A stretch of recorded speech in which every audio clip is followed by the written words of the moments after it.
Hi everyone, it's Melissa from In Charge Coaching, and today we are talking about the essentials for creating collaboration within your team, a must for great teams. So for those who don't know me, again, my name's Melissa and I work with driven managers.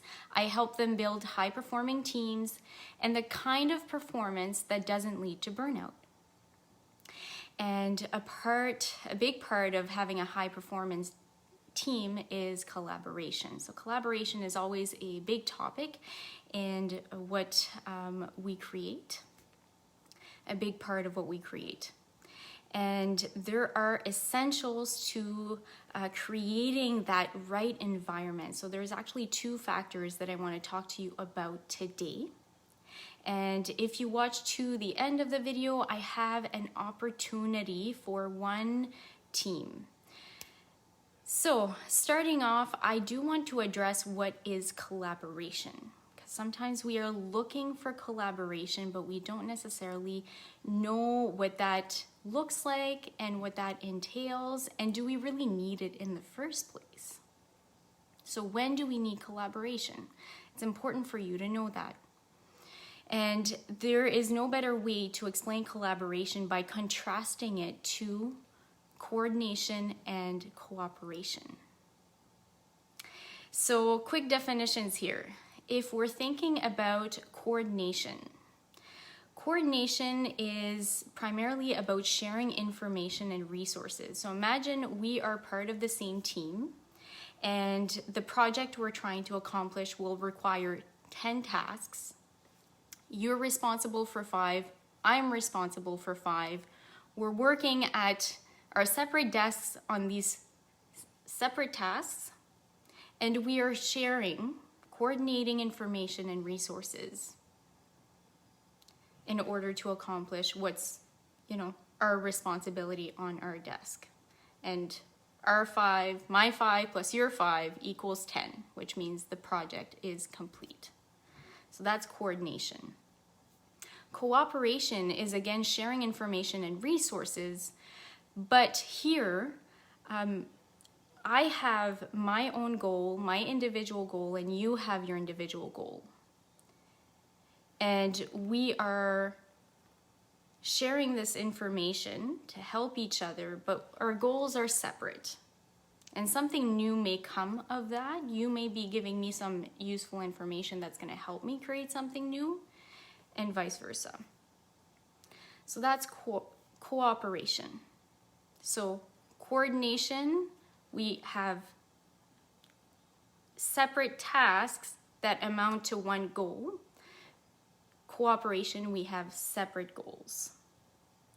And true collaboration means that we are working together.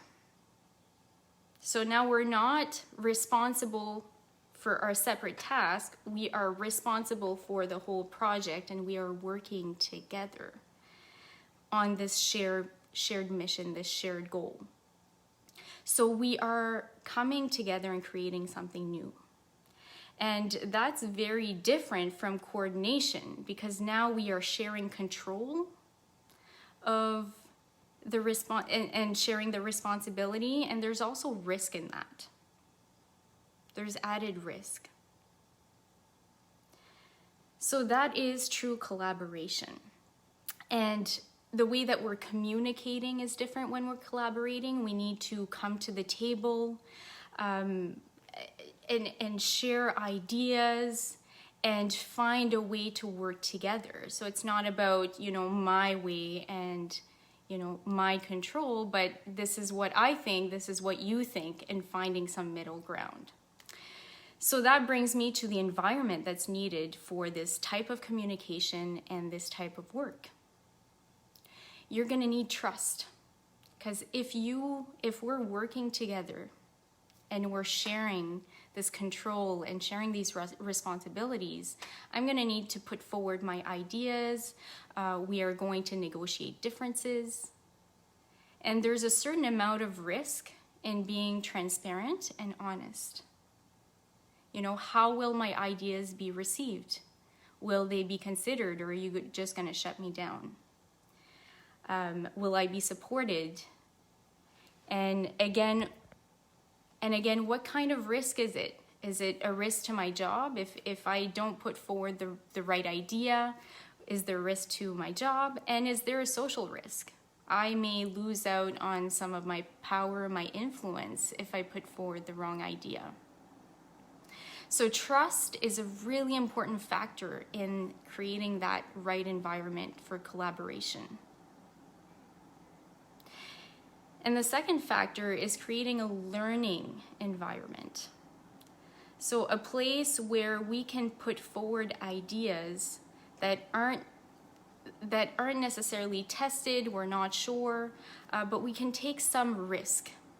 So that means we're going to be brainstorming, we're going to allow for those ideas, we're going to celebrate new ideas, and we're going to test things out to see what works. Especially if we're creating something new, either a new way of operating, new services, anything that we are creating together that's new.